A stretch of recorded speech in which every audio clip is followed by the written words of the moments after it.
힘이 있어서 좋죠. 매주 찬양하면 좋겠어요. 특성을 매주 특성하면 좋을 것 같아요. 자, 다음 주는 제 2목장 특성이 있겠습니다. 오늘도 또 이렇게 방문해 주신 성도님들이 여러 분 계십니다. 당진에서도 오셨고 서울서도 오셨고 또 서울 먼 것 같죠? 아무것도 아닙니다. 몽골에서도 오셨습니다. 또 몽골 먼 것 같지만 아무것도 아니에요. 체코에서도 오셨습니다. 하나님께서 이렇게 사람이 오고 가는 것은 그냥 우연이 아니거든요. 그리고 사람에게는 하나님의 마음이 담겨져 있고 또 하나님의 뜻이 담겨져 있고 하나님의 역사하심이 담겨져 있습니다. 하나님은 천군과 천사를 통해서 이 세상을 움직이는 것이 아니라 천군과 천사는 보조자로서 존재케 하시고 사람을 통해서 움직이고 계시기 때문에 당진에서도 오시고 서울서도 오시고 또 몽골에서도 오시고 체코에서도 오시고 이런 분들은 그곳에서 역사했었던 하나님의 역사하심이 우리에게 모아지는 건 줄 믿습니다. 그래서 계속 출석하지 못하더라도 이렇게 스쳐가는 그 부분에 우리에게 영의 에너지가 보태지는 줄 믿습니다. 그런 것들이 쌓일 때 어느 순간 폭발이 일어나면서 내 아팠던 몸이 탁 치유되고 아멘. 가난이 확 뒤집히고 괴롭히고 힘들게 했던 그 환경의 고리가 관계의 고리가 탁 풀어지는 그런 역사가 일어나는 줄 믿습니다. 그래서 성도가 합력하여서 선을 이루는 것은 각자의 사역을 하던 분들이 모였다 흩어지는 가운데 영의 교통이 일어나는 거거든요. 분명히 영의 교통이 있습니다. 그 영의 교통을 통해서 역사가 일어나는 것이니까 그래서 축복해 줘야 돼요. 그 다음에 기도해 줘야 돼요. 그래서 내 몸은 불평한 것이 아니라 몸이 아프다고 사역이 멈추는 것이 아니라 우리는 영의 사역을 하는 것이니까 아프리카 선교를 위해서도 기도할 수 있고 북한 선교를 위해서도 기도할 수 있고 우리나라 6만 3천 개 목회자와 그 목양을 위해서도 기도할 수 있고 원 없이 영의 교통을 이뤄나갈 수 있으니 핑계할 수 없느니라. 심판대에 가면 많은 사람들이 이 땅에 가서는 핑계할 것이 많이 있는데 육체가 무너지고 영이 탁 열리는 그 세계에 가서는 거짓을 구할 수가 없습니다. 우리는 영의 양심을 육체의 소욕 때문에 욕심 때문에 영의 양심을 이렇게 누를 수 있어요. 누를 수 있습니다. 누르는 힘은 육체의 욕심입니다. 욕심이 우리의 영의 양심을 누를 수 있어요. 그러나 주님의 나라 갔을 땐 이 육체가 깨진 다음이기 때문에 하나님 앞에서 어느 누구도 핑계하지 못합니다. 내가 충분히 사역할 수 있는데 사역하지 못한 게으름을 주님 앞에 어떻게 핑계댈 수 있어요? 불꽃 같은 눈으로 바라보시는 하나님 앞에서 어떻게 핑계할 수 있냐고요. 그런 거니까 우리에게는 영의 교통함이 있습니다. 교통할 수 있는 능력을 하나님이 주셨습니다. 그리고 하나님께서는 아이러니컬하게도 천군과 천사의 능력을 억제하고 계십니다. 누구 때문에? 우리 때문에. 우리를 사용하시려고 천군과 천사의 능력을 억제하고 있으니 우리는 정말 존귀하고 정말 우리는 고귀하고 하나님이 쓰시기로 작정한 사람들이 오늘 모인 줄 믿습니다. 그러니까 오늘 방문하신 분들은 매우 귀한 것입니다. 뭐 한 번 나오고 말 건데 왜 자꾸만 방문해? 그런 사람 없겠지만 그래서 한 번이 매우 큰 의미가 있는 줄 믿습니다. 당진에서 오신 이지은 성도님 잠깐만 일어나시면 박수로 환영하겠습니다. 또 박성민 성도님 동생분들입니다. 저희 그 예배드리다 당 떨어지면 사탕 드시라고 사탕을 넣어드렸고요. 저걸 뭐라 그러죠? 텀블러? 텀블러? 그래서 재활용해서 쓰시라고 텀블러를 드립니다. 김용찬 성도님 오셨습니다. 김용찬 성도님. 네, 서울서 오셨습니다. 네. 이병근 성도님. 예, 선교사님이십니다. 예, 이병근 성도님. 몽골에서 오셨습니다. 기도 많이 해주셔야 됩니다. 몽골 사람들이 한국 사람들을 얼마나 좋아하는지 모르고, 몽골에서 최고 큰 마트가 이마트죠. 예, 이마트가 최고 크고, 완전히 한류화돼 가고 있습니다. 그래서 한국에서 여기서도 인정 못 받고 저기서도 인정 못 받고, 여기 가면 못생겼다 그러고 저기 가면 키 작다 그러면, 몽골 가시면 그냥 대접을 엄청 많이 잘 받을 수 있어요. 땅도 넓어. 땅도 넓은데 온난화돼 가지고 아주 몽골 땅이 이제 농사를 지을 수 있는 땅으로 변해가고 있습니다. 빨리 가서 땅을 좀 찜해 놓으시면 좋아요. 이렇게 넓지 않으니까, 땅이 넓으니까. 인구는 350만 명밖에 안 되죠. 400만 되나요? 300만 정도. 땅은 엄청 넓은데 인구는 300만이에요. 그래서 힘들다 생각하지 말고, 그 사업에 실패하고 또 직장에서 직장을 잃고, 그래서 나는 살 길이 없어서 극단적인 선택해야 된다는 극단적인 마음을 갖지 마시기 바랍니다. 세상은 넓고 할 일은 많아요. 김우중 회장 얘기처럼 몽골은 넓고 할 일 많아요. 엄청 많습니다. 몽골이 여러분들 기다립니다. 정화경 성도님 오셨습니다. 네. 방진조 성도님, 몽골 선교사님하고 같이 오셨습니다. 여승철 성도님 오셨습니다. 네. 박황춘 성도님 오셨습니다.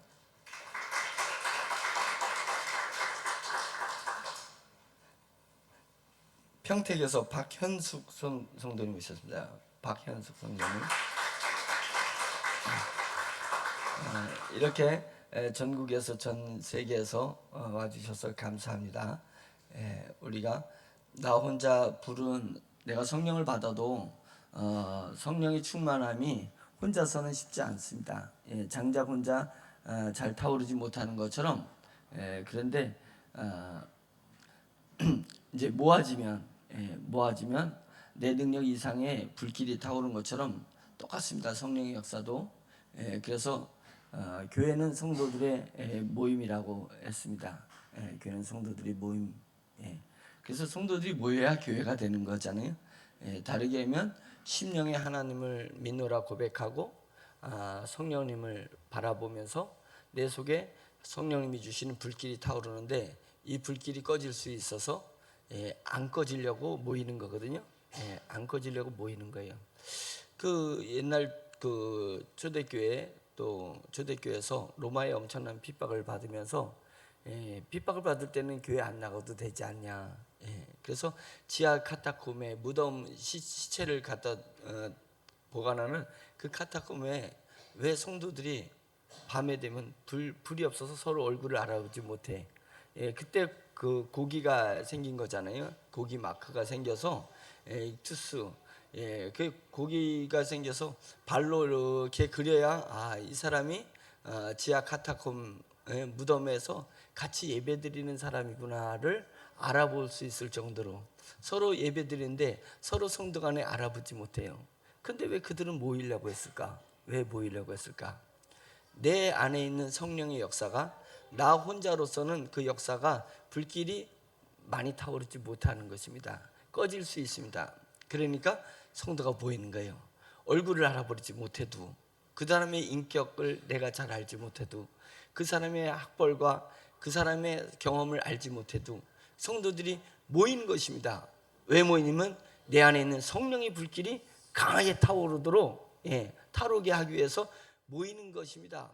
이것이 교회예요. 이것이 교회. 우리 각자가 하나님을 사랑한다 고백했었고, 하나님이 주신 소명을 각자의 삶에서 이루면서 살고 있습니다. 그러나 주일에 한 번 모이는 것은 매우 의미가 있는 것입니다. 여기서 불길이 확 타오르고 다시 또 삶의 현장에서 헌신하고 소명 감당하고 다시 주일날 모여서 확 불길을 일구고 또 나가는, 모였다 흩어지고 모였다 흩어지는 그런 공동체가 교회 공동체를 믿습니다. 체코에서 오신 우리 선교사님, 저랑 동기 목사님인데 2살 형님이라서 형님이라고 부르는데 체코에서 오셨습니다. 김한성 목사님, 박수.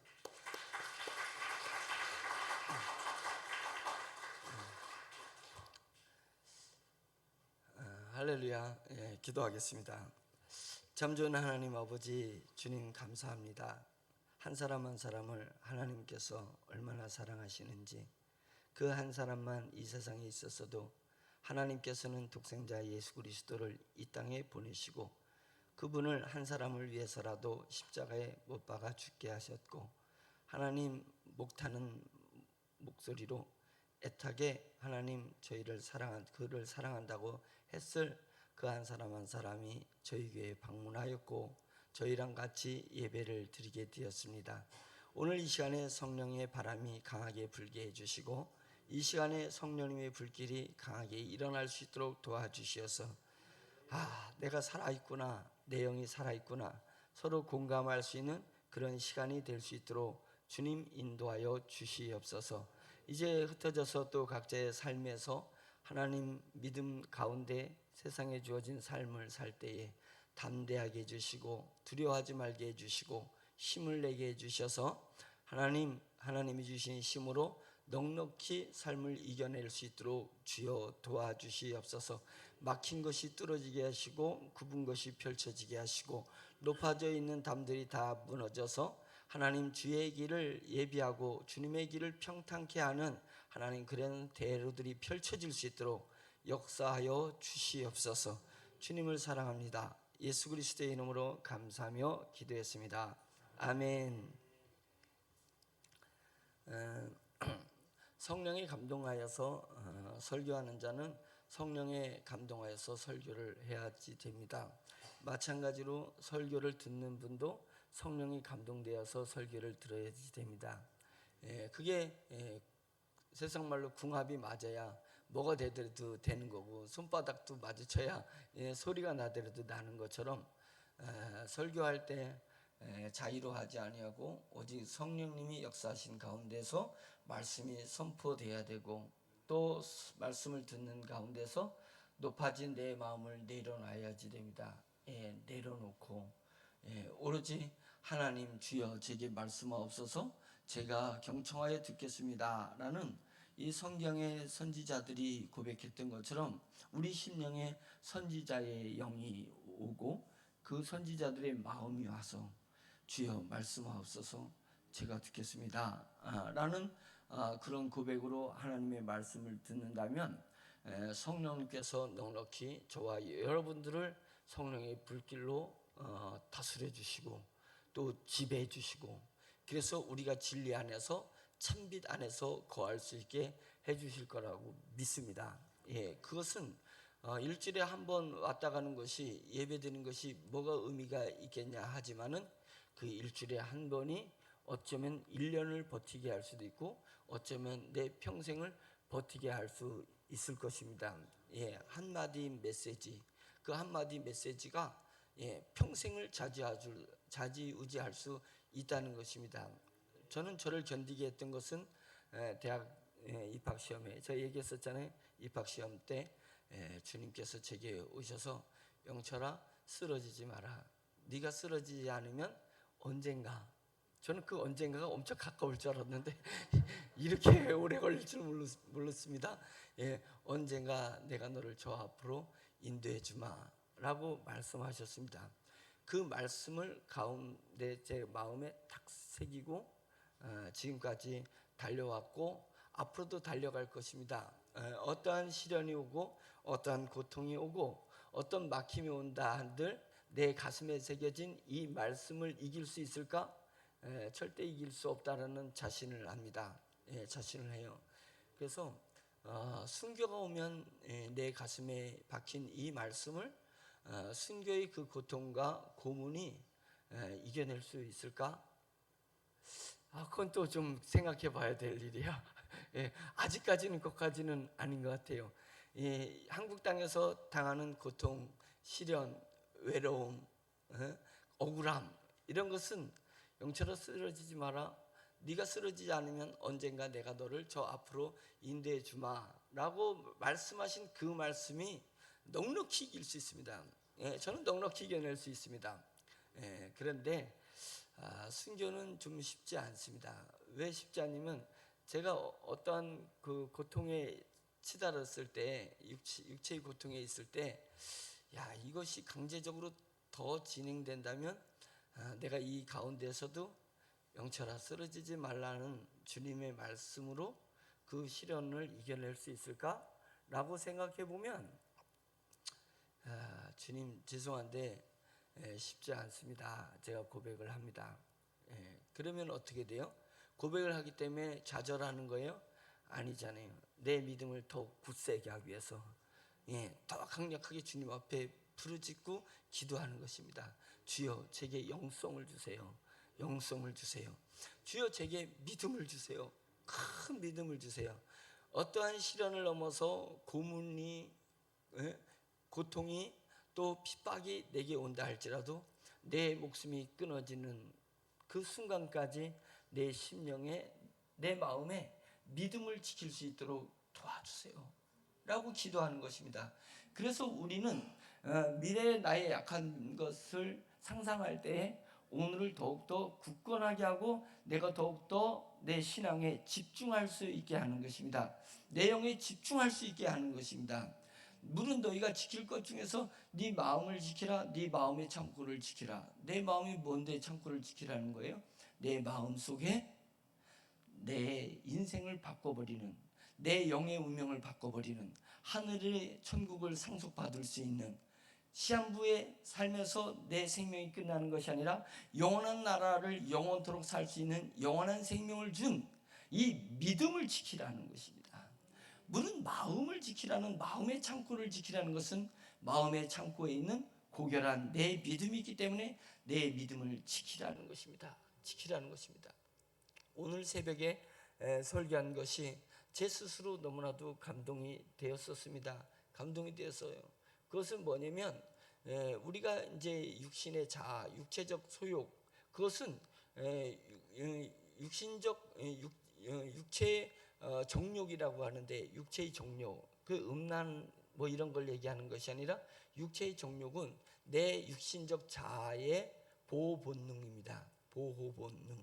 나는 내 인격을 지키려는 보호 본능이 있습니다. 내 자존심을 지키려는 보호 본능이 있어서 누가 내게 싫은 소리를 하거나 누가 내게 겁박하거나 누가 나를 무시하면 나는 본능적으로 내 자존심을 지키려 하는 거예요. 내 세상에서 얻어진 내 명예를 지키려고 우리는 보호 본능을 갖습니다. 그런데 그것보다도 그들이 나를 욕하고 그들이 나를 조롱하고 그들이 나를 핍박하는 것은 어쩌면 그들 그 뒤에 있는 악한 영들이 불화살을 쏴대는 거거든요. 불화살을 쏴대는 것입니다. 악한 영들이, 사탄이, 어둠의 세력들이 내 자존심이 뭐가 탐나가지고 내 자존심에게 불화살을 쏠 것 같습니까? 그들이 내 인격이 뭐가 탐나가지고 그거 쏘려고 하겠습니까? 그것이 아니에요. 그들이 쏘는 타겟은 뭐냐면 내 마음의 창고 안에 있는 내 믿음을 뺏어가려고 불화살을 쏘는 것입니다. 내 마음을 태워버려서 내 믿음이 위험에 노출되고 그 내 믿음이 내 속에서 사라지게 하려고 그 목적으로 불화살을 쏘는 거니까, 내가 시련의 소리를 듣거나 내가 핍박의 어떠한 상황에 처해 있거나 저들이 나를 향해서 뭔가 비난의 화살을 쏠 때 나는 내 자존심을 지키려고 본능적으로 나를 방어해서는 안 되고 내 믿음을 지키려고 내 마음을 딱 보호해야 된다는 것입니다. 내 믿음을 지키는 것, 그것이 적이 나를 노리는 것이고 그것이 가장 최적의 방어라는 것입니다. 무릇 너희가 지킬 것 중에서 너희 마음을 지켜라. 네 마음 속에 있는 너 믿음을 지켜라. 믿음을 잃어버리면 다 잃어버리는 거야. 믿음을 잃으면 다 잃어버리는 거예요. 내 재산 잃어버려도 아무 상관없습니다. 재산이라는 것은 숫자일 뿐이라서 있다가도 없고 없다가도 있습니다. 없을 때는 좀 부족하게 살면 되고 있으면은 좀 넉넉하게 사역할 수 있는 것입니다. 물질이 뭐가 축복이에요? 물질은 사명이지 뭐가 축복이에요? 건강이 뭐가 축복이에요? 건강은 사명이지 그것이 축복이 아닌 것입니다. 세상의 지위와 명예가 뭐가 축복이에요? 그것을 축복으로 알면 그것을 누리려고 하는 것이기 때문에 누리지 못하게 하는 대적자들이 나타나면 그것이 분노하게 하고 그것이 내가 대적하게 하고 그것에 내가 몰입하게 만드는 것이니까 그 모든 세상에서 얻어진 것은 축복의 개념이 아니라 소명의 개념이기 때문에 소명을 향해서 나가는 것입니다. 있어지면 소명을 향해서 나가는 거고 없어지면 나를 훈련하고 연단하는 곳으로 향해서 치달으면 되는 것입니다. 그런 것은 의미 있는 것이 아닙니다. 진정하게 의미 있는 것은 내 안에 있는 믿음이에요. 믿음 잃어버리면 영원한 생명 잃어버립니다. 믿음 잃어버리면 천군과 천사들도 다 떠나가 버리고 나를 귀하게 생각하지 않습니다. 내 속에 믿음 잃어버리면 성령님이 나를 통해서 하나님 나라 복음의 나라를 확장하셔야 될 이유가 싹 사라져 버리는 것입니다. 성령님은 부장한 곳에 거하지 않으시는 것입니다. 성령님이 거룩하신 분이신데 그 거룩하신 그분의 존재가 어찌 부정한 곳에서 거할 수 있으며 부정한 마음속에서 어떻게 그 성령님이 거할 수 있다는 거예요. 도저히 상상할 수 없는 것입니다. 거룩한 분이 믿음이 사라진 내 마음속에서 존재할 이유도 없고 내 마음을 감동할 이유도 없고 나를 통해서 하나님 나라를 확장할 아무 이유도 사라져버리는 것입니다. 너무나도 허탈하고 너무나도 슬픈 거 아니겠어요? 내 안에 믿음이 없으면 모든 것이 운명이 바뀌어버리는 거예요. 그러면서 내가 영원한 생명이 사라졌기 때문에 천국도 나의 소련이 사라져버리는 것입니다. 내가 무슨 생명을 가지고 천국을 가서 살 수 있습니까? 천국에서 죽으면 누군가 죽음에 대해서 이별이 있어야 되고 통곡함이 있어야 되고 그런 건데 천국에는 애통하는 것이나 곡하는 것이 아무것도 있지 않다 그랬습니다. 천국은 눈물을 씻어주는 곳이라서 눈물을 흘릴 일이 없다고 하셨지 않습니까? 그런데 내가 영원한 생명을 가지고 있지 않고 어떻게 천국 가서 영원한 나라를 살 수 있다는 거예요. 그것은 이별을 얘기하는 거기 때문에 영원한 나라 천국에서 살 수 있는 사람은 오직 영원한 생명을 소유한 사람만이 영원한 나라 천국을 상속받아서 천국에서 영원토록 살 수 있는 것입니다. 그렇기 때문에 내 안에 믿음이 사라지면 영원한 생명이 내게서 사라지는 거예요. 얼마나 허망하고 얼마나 억울하고 얼마나 안타까운 일이겠어요. 그러니까 내게 불화살이 오게 됐을 때 우리는 본능적으로 육신의 자아인 나를 보호하지 말고 영적인 자아인 나를 보호하려고 하는 거예요. 영을 보호하려고 해야 되는 거예요. 영의 중심에, 영의 마음의 중심에 믿음이 있는 것입니다. 저는 아무리 생각하고 아무리 고민하고 아무리 골똘하고 아무리 변명하고 아무리 다른 생각을 내려도 믿음은 내게서 나온 것이 아니라는 고백을 할 수밖에 없습니다.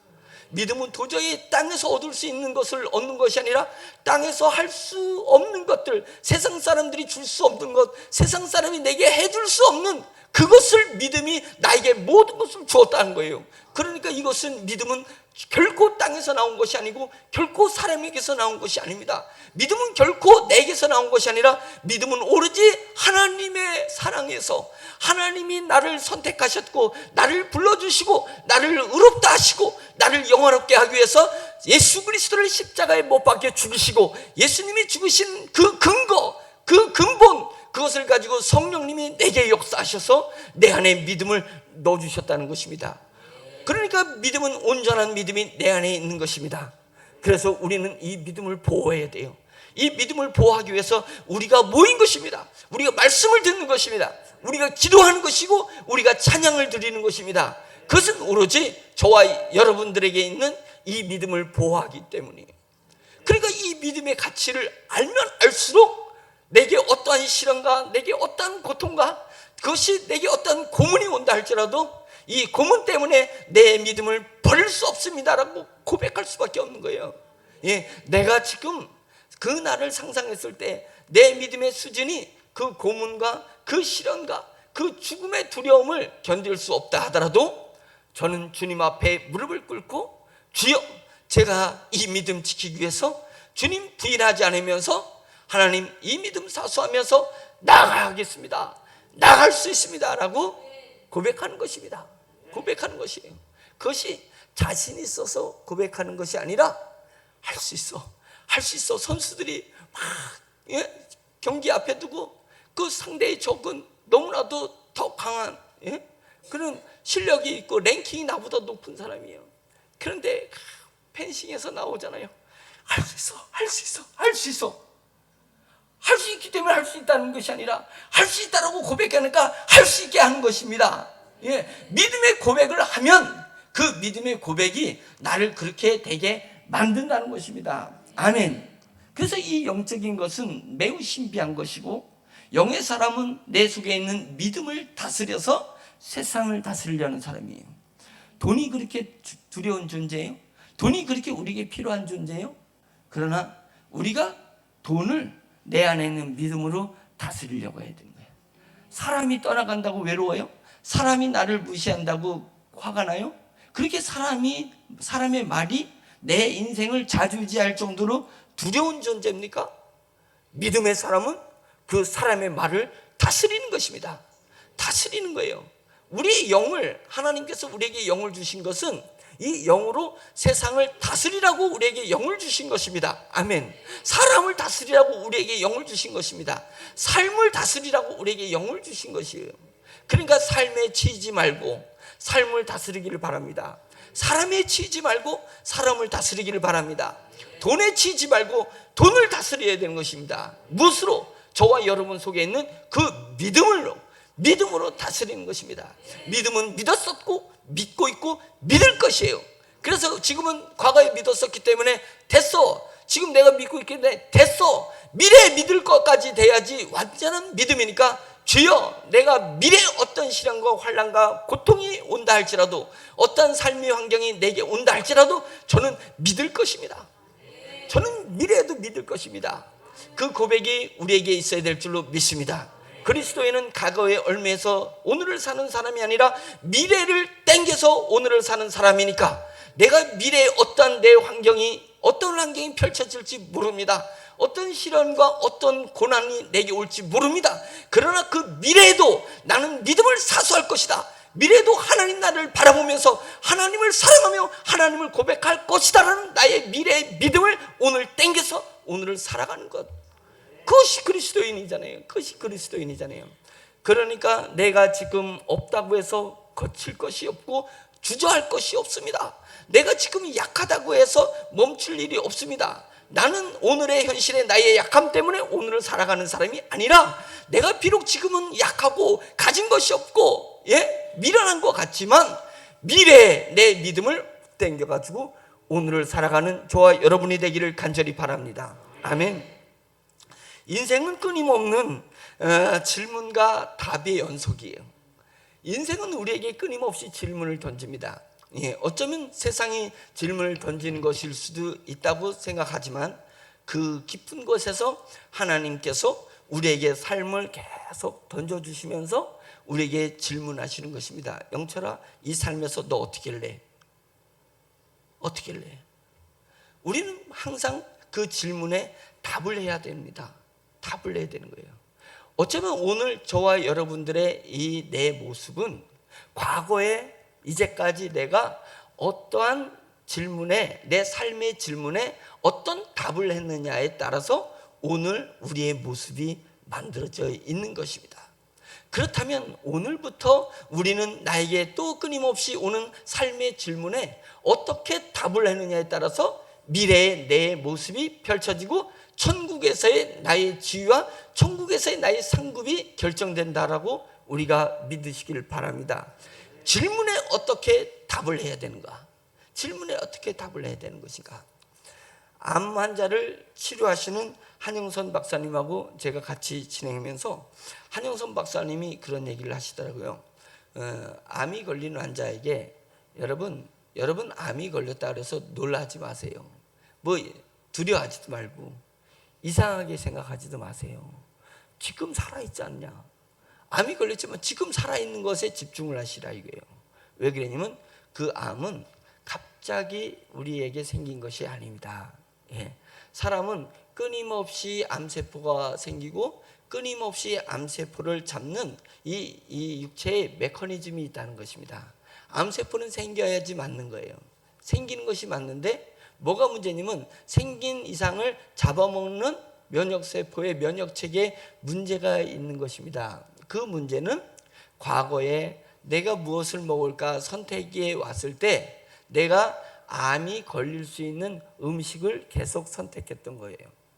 내가 암에 걸릴 수 있는 생활 패턴을 계속 내가 만들어간 것이 수십 년 축적돼서 오늘의 암덩어리가 생긴 거니까, 암덩어리를 보지 말고 내 과거에 오랜 세월 내가 잘못된 선택을 한 것에 대해서 집중해야 됩니다. 현상에 집중하지 말고 원인에 집중해야 됩니다. 그러니까 지금부터 내 삶의 패턴을 완전히 바꾸세요. 완전히 바꾸세요. 내 음식 먹는 것을 완전히 바꾸세요. 그러면 지금에서 20년 동안에 내 암세포를 조금씩 줄여난다고 생각하면서 암세포를 장악하게 된다면 반드시 이길 수가 있습니다. 이길 수 있습니다. 물론 수술을 금지 안 하는 것이 아니에요. 의료 행위를 멈추라는 것이 아니라 그것만 의존하지 말고 내 생활 패턴, 잘못된 나의 답, 내 삶의 환경에서 잘못된 나의 선택을 이제는 바른 선택, 바른 답을 하는데 집중하면 암세포가 비록 있다 하더라도, 많이 있다라도 살아날 수 있습니다. 그에 살아날 수 있습니다. 진짜 이분이, 제가 대전에서 현대 아산병원에서 암 말기가 너무 많이 진행돼서 몇 개의 그 장기로 암이 전이가 되어버렸습니다.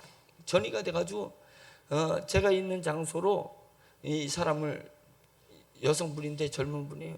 이 사람을 데리고 왔어요. 데리고 왔는데 저는 걸어서 올 줄, 암 걸려도 걸어서 오는데 걸어서 올 줄 알았더니 들것에 실려왔어요.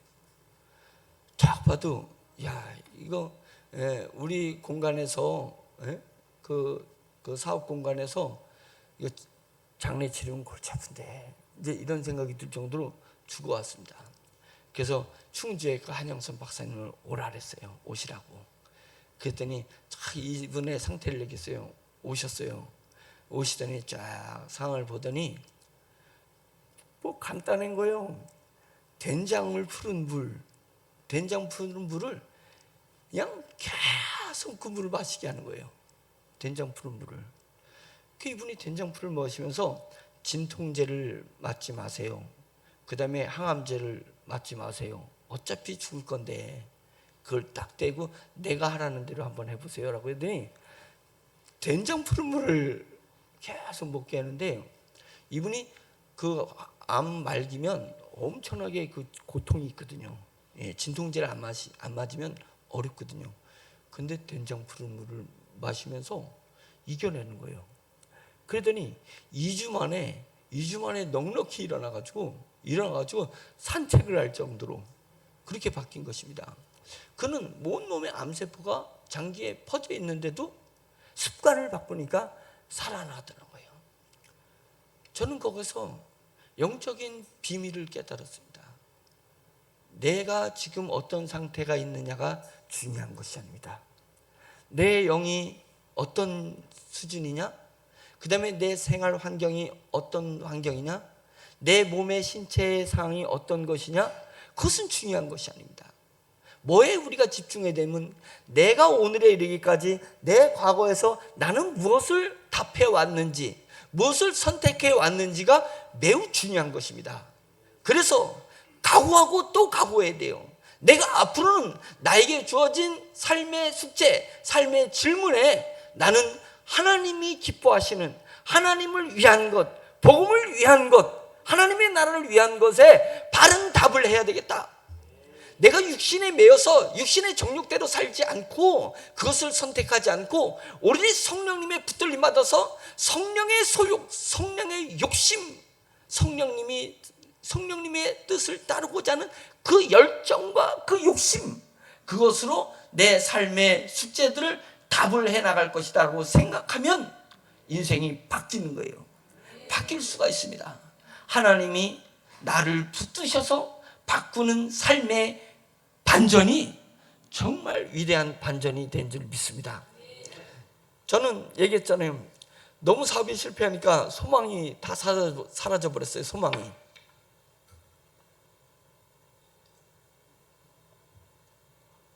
다 사라져서 어디서도 소망을 찾을 수가 없어요. 그러니까 집 밖을 나가기가 싫어. 예, 나가기 싫고 사람들하고 말하기가 싫어. 말하면 이미 자존심이 무너질 대로 무너져가지고 그냥 얼굴이 막 빨갛게 나오는 거예요. 술 먹은 사람처럼. 그 사람이 뭐 특별히 자존심 상하는 얘기를 안 하는데 이 자존심이 진흙탕에다가 뒹굴다가 이제는 완전히 무너지게 되면요, 사람 앞에 서지를 못해요. 얼굴이 빨개져서 뭐 서지를 못하는 거예요. 그러니까 소망이 사라진 거잖아요. 그래서 아무도 위로하는 사람이 없어요. 저를 힘을 내라, 넌 할 수 있어, 이런 사람이 없습니다. 왜냐면 그 사람의 믿음으로 봤을 땐 내 형편을 봐서는 이거 일어날 수 있는 형편이 아니야. 그러니까 립 서비스 하기가 좀 자기 양심에 꺼리키는 거예요. 그러니까 할 수 있다, 일어날 수 있다, 재기할 수 있다는 말을 아무도 하지 않는 거예요. 그러니까 힘들어요. 그럼 그때 영성이 있어가지고 하나님 앞에 나아가면 되는데, 이 영성이 무너졌을 때, 그러니까 영성마저도 무너지게 되니까 희망이 없을 때, 저에게 정말 혜성과 같이 희망을 준 사건은 로또였어요. 로또 복권을 사니까 아무도 주지 않는데 내 속에서 막 희망이 넘치는 거예요. 월요일날 딱 사놓으면 일주일 토요일까지 20억이 꼭 걸릴 것 같아. 하나님이 나를 축복해 주셔서 20억 걸릴 것 같은 느낌이 확 드는 거예요. 막 꿈속에서도 나타나. 20억 받는. 그러면 이제 일주일 동안에 20억이 되면은 어떻게 써야지, 내가 계획표를 쫙 짜. 계획표를 쫙 짜요. 한 번도 안 걸리게 하셔요. 이게 기적이에요. 한 번도 안 걸리게 해주세요. 그런데 그 희망으로 살았어요. 희망으로 사는데 어느 순간 하나님께서 저에게 딱 감동을 주는 거예요. 그 로또 복권 645 로또 복권이 너의 기회가 아니라 그걸 기회로 삼지 말고 주일 예배를 로또 복권으로 삼아봐라. 주일 예배를 드리러 갈 때 오늘 예배를 잘 드리면 하나님께서 로또를 맞게 해주실 거야. 로또로 내 인생 역전을 가져다 줄 거야 라고 해서 주일 예배에다가 베팅을 걸기 시작을 했어요. 그 후로 제가 로또 복권을 한 번도 안 샀습니다. 한 번도 안 사고 주일 예배 갈 때 하나님 로또가 붙게 해주세요. 로또 붙게 해주세요. 주일 예배가 로또였어요 저한테. 그런데 그때부터 제가 할 수 없었는데 사람이 붙기 시작을 하고 아이템이 붙기 시작하면서 삶의 변화가 일어나기 시작한 거예요. 변화가 일어나기 시작했습니다. 우리가 인생의 반전이 일어나야 된다면 나는 세상 것으로 내 인생의 반전을 꾀하지 않으리라. 내가 세상 것을 땡겨가지고 내 인생의 인생 역전의 계기를 만들지 않을 것이다. 내 인생의 역전의 계기는 하늘의 것을 땡겨가지고 믿음으로 내 인생의 계기를 만들어낼 것이다. 이런 각오가 있기를 간절히 바랍니다. 그런 결단을 하시기를 바랍니다. 그러면 어느 순간인가 내 인생이 변화가 일어나고요. 변화가 일어나기 전에 이미 용기가 세워져요. 내가 하나님을 신뢰하고 하나님 때문에 내 안에서 힘이 솟으면 그때 사람을 만날 때 얼굴이 뻘거지는 것이 사라져 버렸어요. 뭐 약을 먹은 것도 아니에요. 어떤 정신과 치료를 받은 것도 아닙니다. 주일 예배가 로또다, 이걸 딱 각오하면서 주일 예배에 집중하고 주일 예배에 딱 마음을 쏟아서 예배드리려고 한 후부터 내 인생에 반전이 일어나기 시작했습니다. 그 다음부터는 무너지는 것은 거뜬했어요. 무너진다 해서 세상의 방법, 로또라든지 행운이라든지 사람을 쫓는 것을 하지 않았습니다. 사람을 쫓은들 그 사람이 나에게 희망을 줄 것 같지만 절대 답을 주지는 않습니다. 결론적으로 얘기하면 답은 하나님을 향한 내 속의 믿음을 재생시키는 것, 그것이 답이에요. 제가 100번 여러분들한테 제 삶을 두고 맹세하면서 얘기하는데, 우리 주 하나님을 향한 내 안에 있는 마음의 창고에 있는 믿음, 그것을 재생시키는 겁니다. 재생시키는 거예요. 우리는 마음의 창고에 믿음을 하나님이 넣어줬는데 여러 가지 조건을 창고에다 이거 괜찮은 일이네 내 마음에다 넣었어요. 이것도 나한테 귀한 거네 내 마음에다 넣었어요. 우와 이거 가지면 뭐가 성공할 것 같네. 이런 것들을 마음에 넣다 보니까 내 믿음이 저 마음 구석으로 밀려 들어가 있던 거예요. 믿음을 찾으셔야 됩니다. 믿음을 끌어내셔야 됩니다. 그러기 위해서는 다 정리해야 돼요. 내 마음에는 세상을 의지하고 세상의 기회를 삼으려는 것들을 다 정리를 해야 하는 거예요. 다 치워버리고 믿음을 맨 앞으로 끌어내는 거예요.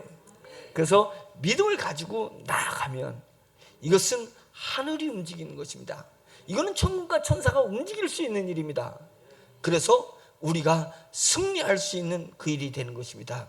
그래서 여호수아에게 얘기했듯이 너는 강하고 담대하라. 두려워하지 말라. 왜요? 믿음을 끌어내라 이거예요. 네 믿음을 끌어내고 볼 것을 보지 말라는 것입니다. 보지 말고 네 믿음만 쳐다봐라 이거예요. 믿음만 쳐다봐라. 그러면 강하고 담대하는 것입니다. 그래서 여호수아가 제사장들에게 명령해서 요단강이 범람할 때 엄청나게 범람하는 거예요. 요단강을 건널 때는 요단강은 평상시에는 비쩍 말라 있습니다. 비쩍 말라서 다리를 걷고 걸어갈 수도 지나갈 수도 있는 건데 우기 때가 되면 범람하는 거예요. 흙탕물이 범람하는데 그 요단강을 향해서 제사장들이 법궤를 메고 그냥 첫 발을 딛는 것입니다. 누구의 믿음으로? 여호수아의 믿음으로. 제사장들이 여호수아의 믿음으로 첫 발을 요단강에 디뎠어요. 그래서 빠져 죽을 것 같지만은 디디니까 어떻게 됐어요? 그 범람했던 흙탕물이 순간 멈춰버리면서 말라버렸습니다. 그래서 200만의 온 이스라엘이 지나간 것입니다. 이것은 기적입니다. 그것을 어떤 것으로 사회 과학으로 해결할 수가 없습니다. 200만이 요단강을 건너는 시간이 얼마나 되겠어요? 200만이 대전 인구가 150만, 세종까지 합치면 이제 200만 돼. 대전 세종 인구가 요단강을 지나가는 시간이 얼마나 되겠냐고요. 그 동안에 이 물이 어디에 가서 있겠어요? 이 범람하는 그 엄청난 물이 어디로 이렇게 또아리를 커가지고 돌아오는 시간이 200만이 지나갈 시간이겠냐고요. 그거는 상상도 안 되는 것입니다. 과학으로는 얘기할 수 없어요. 과학으로는 이해할 수가 없어요. 답을 줄 수 없어요. 누구 때문에? 뭐 때문에? 여호수아의 믿음 때문에. 그래서 여호수아에게 너는 강하고 담대하라. 두려워하지 말라. 그 믿음을 제사장들에게 전가했고 그 제사장들이 첫 발을 디디는 놀라운 역사가 일어났던 것입니다. 우리는 왜 그렇게 할 수 없을까요? 여호수아만이 그렇게 해야 되는 건가요? 이것은 성경에 있는 소설입니까? 그것은 아닙니다. 성경을 기록할 때도 성령님이 역사하셨고 성령님께서 오늘도 우리 가운데 역사하시기 때문에 우리 안에 있는 마음 깊숙이 있는 믿음을 끌어내면, 믿음을 일으켜내면 그 믿음으로 우리는 강하고 담대할 수 있고, 내 있는 믿음이 사람들에게 전이돼 가지고 우리를 위해서, 우리의 길을 트기 위해서, 우리에게 가나안 땅 같은 축복의 땅을 주기 위해서 믿음이 전이 되는 거예요. 믿음이 전이 돼 가지고 요단강을 가르듯이 갈라지는 역사가 일어난다는 것입니다. 강하고 담대하십시오. 별거 아닙니다. 세상과 별거 아닙니다.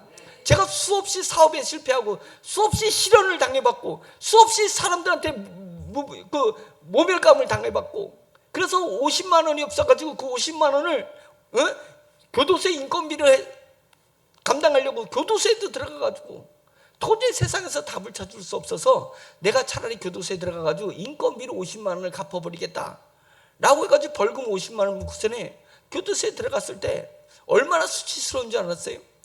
교도관 앞에서 내 치부를 다 드러내야 되고 막 눈물이 쏟아질 정도예요. 그런데 그런 것이 내가 믿음으로 나아가는 것에 뭐가 의미가 있겠어요? 내가 강하고 담대한데 아무 의미가 없습니다. 세상 어떤 고통과 어려움을 여러분들 당해도 그것이 커 보일 뿐이에요. 커 보일 뿐이에요. 철로역정에서 주인공이 천국을 향해서 가는데 막 천국 조그만 데 가면 천국 문이 있는데 그냥 엄청난 사자가 그냥 엄청난 포효를 하면서 으렁대는 거예요. 으렁대니까 이 믿음의 사람이 그냥 움찔한 거예요. 야, 저 사자 가면 저놈한테 물려 죽으면 여기까지 고생해서 왔는데 어떻게 했냐 하는데 사자를 자세히 봐라. 사자를 자세히 봐라. 우는 포효, 그들이 순간적으로 느끼는 사자의 두려움을 보지 말고 사자를 그 포효 소리, 사자의 그 험상궂은 그 얼굴, 그것만 보지 말고, 그래서 그것을 피하면 안 돼요. 피하지 말고 세상에서 나를 두렵게 하고 세상에서 나를 어렵게 하고 세상에서 나를 힘들게 하는 그 삶의 그 사건에 뚫어지게 쳐다보라. 뚫어지게 쳐다봐라. 피하지 말고. 그러면 뭐가 보이냐면 사자의 그 깃털 속에 뭐가 보이기 시작하냐면 쇠사슬이 보이는 거예요. 알고 봤더니 사자는 쇠사슬에 매여져 있었던 거예요. 그래가지고 자기 길에 사자 쇠사슬이 오지 못해. 사자가 나를 물지 못하는 것입니다. 나를 해하지 못하는 거였습니다. 그저 사자의 소리와 사자의 얼굴만 보였을 뿐이지 그 사자가 믿음의 사람을 해할 수 없고 믿음의 길, 복음의 길을 가는데 방해가 되지 않는 것입니다. 그러니까 우리를 두렵게 하는 것, 우리를 어렵게 하는 것, 우리를 힘들게 하는 그 사건, 그 삶의 형태를 피하지 말아야 돼요. 피하지 말고 막 삶이 힘들게 우는 사자처럼 우리를 삼킬 것처럼 나의 삶의 환경이 오게 됐을 때는 잠시 나를 혼자 있는 시간, 혼자 있는 장소에서 무릎을 꿇고 주님을 바라봐야 돼요. 나 혼자 세상과 등지고 나 혼자 구별된 시간, 구별된 장소에서 주님을 바라보고 기도하는 것입니다. 제 믿음을 끌어내게 해주세요. 내 마음의 창고에서 내 믿음을 끌어내게 해주세요. 딱 믿음을 끌어낸 다음에 그 다음에는 나가서 나에게 부딪히는 삶의 현장을 예의주시하는 것입니다. 예의주시하는 것입니다. 사망아, 너희 쏘는 것이 뭐냐? 사망이 쏘는 것은 죄요. 사망이 쏘는 것은 죄야. 그런데 내 죄는 어디로 갔어요? 우리 주 예수 그리스도에게 다 내던져 버렸잖아요. 우리 주님이 십자가에서 내 죄를, 나의 죄를 사하기 위해서 십자가의 그 고통을 당하셨잖아요. 예수님이 영원한 생명을 보유하신 분이 생명을 잠시라도 생명을 끊는 사건이 벌어졌었잖아요. 그것은 사망이 쏘는 것은 죄인데 죄가 내 속에서 있으니까 그 내 죄를 사하기 위해서 이미 예수님이 십자가에서 내 죄를 완결시켜 버렸습니다. 완결시켜 버렸습니다. 그러니까 세상을 향해서 세상의 삶이 네가 쏘는 것이 뭐야? 네가 삼키려고 하는 것이 뭐야? 그 조건값이 내게서 사라지고 나에게는 믿음이 있는 거예요. 믿음. 이 믿음을 가지고 뚜렷이 바라보면 쇠사슬에 묶인 사건이라는 것을 알게 돼요. 사업이 실패가 그렇게 힘들어요? 자세히 보세요. 하나도 힘들잖아요. 그 사슬에 묶여 있는 거예요. 그들이 내 영혼을 해할 수 없습니다. 그들이 내 운명을 바꾸지 못해요. 절대 바꾸지 못해요. 그 어떤 사람, 그 어떤 적들이라 할지라도, 삶의 그 어떤 실패라 할지라도, 어떤 나의 나약함이라 할지라도 그것이 내가 하나님의 나라로 나아가는 데 있어서 내 운명이 성공하는 곳을 향해서 가는 곳에 있어서 방해가 되지 않습니다. 절대 안 됩니다. 그러니까 믿음을 회복하세요. 믿음을 잡으시고 과거는 잘못된 선택을 했다 하더라도 지금부터는 옳은 선택을 하세요. 바른 선택을 하세요. 바른 답을 내셔야 됩니다. 그러면 그것이 내 미래의 나의 모습을 만들어내는 것입니다. 이 세상 죽음의 강을 건널 때 내 육체에 이 땅에 있는 모든 것은 불타 없어질 때 내 속에 믿음으로 행한 것들은 영롱하게 천국에 가서 빛나게 될 것입니다. 예, 그날을 사모하는 거예요. 그날을 사모하면서 오늘 내가 답을 잘하는 것입니다. 답을 잘하는 것입니다.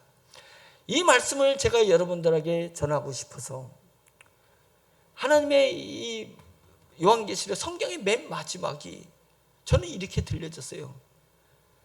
답을 잘해라. 성경이 결론 아니에요. 성경의 맨 마지막. 너 인생에 답을 잘해야 된다. 이제부터는 답을 잘해야 된다. 성경을 끝까지 잘 읽었어? 그러면 답을 잘해. 그겁니다. 마지막이 뭐냐면 이것들을, 물론 이제 요한계시록의 이것들, 모든 기록한 것들을 얘기하는 것이지만 우리가 믿음으로 볼 때 창세기부터 요한계시록까지 기록된 하나님의 모든 말씀들을 이것들을 증언하신 이가 이르시되, 성령님이 우리에게 이르시되, 내가 진실로 속히 오리라 하시거늘. 내가 진실로 속히 오리라 하시거늘. 이건 성령님으로 해석하면 안 되겠네. 예수 그리스도, 예수 그리스도께서, 예수 그리스도 하신 말씀을 성령님이 우리에게 증거하시기 때문에, 물론 성령님이 오늘날은 나에게 말씀하시는 거죠. 그러나 이때는, 요한에게 말씀해 주실 때는 예수님이 말씀하신 거예요. 증언하신 이가 이르시되, 내가 진실로 속히 오리라. 미래를 선언하신 것입니다. 내가 속히 오리라. 미래를 선언하시니까 그 속히 오리라는 주님의 말씀에 답을 한 거예요. 요한이 뭐라고 답했냐면, 주님 저 준비 안 됐어요. 지금 빨리 오면 안 돼요. 속히 오지 말고 더디 오세요. 더디. 요한이 이렇게 답을 했다면 요한의 신앙은 순교를 감당할 수 있는 신앙이 아니었을 거예요. 순교를 감당할 수 있는 신앙이 아니었을 거예요. 그러나 내가 속히 오리라 라고 얘기하니까 요한의 답을 보세요. 이 멋있는 답으로 요한계시록이 마무리를 했다는 것에 너무 감격스럽습니다. 요한이 말하면 내가 속히 오리라, 내가 올 것인데 빨리 올 것이다 라고 얘기하니까 아멘. 아마 요한은 속히 오리라 아멘 이랬을 것 같아요. 아멘? 그랬을 것 같아. 속히 오리라 아멘. 주 예수여 어서 오시옵소서. 아멘. 주 예수여 오시옵소서. 어서 오십시오. 어서 오십시오는 나는 이 땅에 미련을 두지 않습니다. 주님 오시면 저 이 땅에 미련 두지 않으니까 오세요. 어서 오세요. 아멘. 그거잖아요. 두 번째는 주님, 저 주님 맞을 준비 스탠바이가 끝났습니다. 오십시오 라고 할 수 있는 것입니다. 저와 여러분도 마찬가지로 주님은 속히 오신다고 했습니다. 뭐 속히 오신다는 분이 2000년이 지나도 안 오셔? 2000년 내려지 않으셔? 속히 온다라는 것은 그것을 믿음으로 받아들이는 사람이 결을 만들어야 된다는 겁니다. 결이 뭐냐면 이 고기들은요 결이 있어요. 붕어를 잡아봤을 때 그 다음에 그 이무기 같은 게 뭐죠? 그 호수 밑에 있는 거 가물치 잡고, 가물치는 그냥 미끈미끈한데 무슨 고기를 잡아도 고기가 뒤로는 안 빠져나가고 앞으로 빠져나가잖아요. 이 결이 있어요. 이 지느러미 결이 있어서 이 고기들은 이 물속을 빠르게 해줬고 나가야 되기 때문에 자기 몸에 결을 만들었어요. 속히 갈 수 있는 내 몸에 결을 만들었습니다. 내가 속히 오리라. 너의 생명이 살같이 빠르게 가요. 우리 연세 드신 어르신들, 내가 이렇게 빨리 이 나이까지 올 거라고 생각해 본 분 있으면 손 들어 보세요. 이렇게 빨리 올 거라고 생각했는데 아무도 생각해 보지 않았잖아요. 근데 이렇게 살같이 빠르게 왔잖아요. 살같이 빠르게 왔잖아요.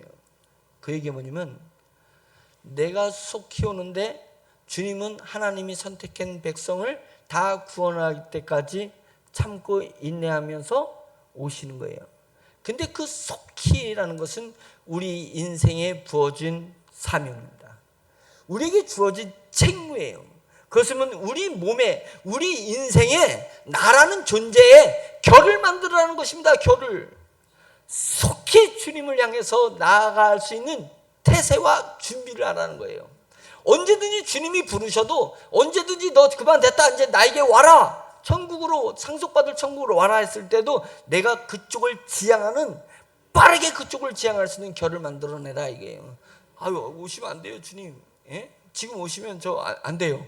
저 너무 좋아요 지금이. 이곳이 좋사와요. 이런 것이 아니라 주님을 향해서 갈 수 있는 결을 만들으라는 것입니다. 결이 만들어졌습니까? 주님의 나라를 향해서 빨리 갈 수 있는 그런 지느러미가 우리의 인생에 만들어져 있냐 이거예요. 나의 삶의 존재에 만들어져 있냐 이거예요. 그것을 만드셔야 돼요. 그것을 만드셔야 됩니다. 진짜 우리 인생은 살같이 빠릅니다. 살같이 빠르요. 예? 이제까지 산 것도 빠른데 앞으로는 얼마나 더 빠르겠어요? 70이면 70km 달리고 60대는 60km 달린다며요? 예, 80은 80km로 달린다며? 빠르게, 아주 빠르게 남은 인생이 금세 사라져 버릴 거예요. 그러니까 무엇을 가지고 남은 나의 인생을 채울 거예요? 주님의 나라를 사모하는 마음으로 내 남은 인생을 채워야 될 거 아니냐고요. 그래서 세월을, 에베소서에 이런 구절이 있습니다. 세월을 아껴라. 세월을 아껴 쓰라는 거예요. 뭐요? 세월은 아껴 써도 가고, 예, 너무 펑펑 써도 가는 거 아니에요? 근데 세월을 아끼라. 때가 악하니라. 이렇게 말씀했잖아요. 세월을 아끼라. 때가 악하니라. 때가 악하니까 세월을 아껴야 된다는 것입니다. 그건 뭐냐면 세월을 아낀다는 것이 쓸 거를 안 쓰고, 예? 아낀다는 거잖아요. 써야 될 것을 안 쓰고 조금씩 쓰는 거를 아끼는 거잖아요. 조금씩 쓰는 거. 근데 시간은 조금씩 쓰는 존재가 아닙니다. 내가 잡는다고 내게 묶여져 있는 것이 아니라 시간은, 세월은 흐르는 거잖아요. 그러니까 세월을 아끼라는 본연의 의미는 세월을 채워라. 뭘로? 하나님의 영광된 것, 영원한 나라의 것으로 채우라는 것입니다. 채우라는 것입니다. 우리가 이 시대가 악한데 그동안에 우리는 세월을 뭘로 채웠습니까? 내 세월을 돌아보면 전부 육적인 것으로 채웠어요. 전부 세상 것인 것으로 채웠지 않았습니까? 언제까지 내 남은 인생도 이 세상의 것으로 채우고 내 인생을 다 허비해버리고 말 거냐고요. 나이 든 분들은 매일 새벽 예배 나오셔요. 예? 몸이 아파서 못 나오시면 매일 새벽마다 일어나셔서 세월을 채우셔야 돼요. 세월을 채우셔야 돼요. 이제 세상 것으로 그동안 채웠다면 남은 것은 하나님의 것으로 내 세월을 채워야 됩니다. 내 시간을 채워야 되는 거예요. 그러면 천국에 가서 상을 받을 것인데 내 세월을 여전히 육신 것으로 채우면 때가 악한데, 때가 악한 곳에 내가 실패하는 인생을 살게 되는 거예요. 실패하는 인생을 살게 되는 거예요. 연세 드신 얘기만 있습니까? 나이 든 사람만이 일찍 돌아가시는 거예요? 우리도 어느 순간 30cm만 저 앞에 사람이 졸음운전해가지고 나한테 30cm만 넘으면 나는 그 순간 죽는 거예요. 예? 그 순간 죽는 거 아니겠어요? 죽습니다. 그러니까 세월을 아껴야 됩니다. 왜? 때가 악하니까 그 세월에 세상 것을 채워서는 안 됩니다. 하나님의 것을 채워라. 아멘이죠. 하나님의 것을 채워라. 우리 인생의 답은 이겁니다. 주님이 오실 때가 속히 됐기 때문에, 다르게 얘기하면 내가 주님을 심판을 향해서, 죽음을 향해서 내가 속히 가고 있기 때문에 내 남은 삶을, 내 시간을 하나님의 것으로 채우리라. 하나님의 것으로 채우리라. 그래서 우리는 기도할 때 꼭 빠뜨리지 말고 기도해야 될 것은 주여 제게 영성을 주소서. 주여 제게 영성을 주소서. 두 번째, 주여 제 믿음을 보존케 하옵소서. 제 믿음을 지키게 하옵소서. 더 큰 믿음을 내게 주소서라고 기도하는 것, 이것이 우리의 궁극적인 답이기를 예수 그리스도의 이름으로 축원드립니다. 기도하겠습니다.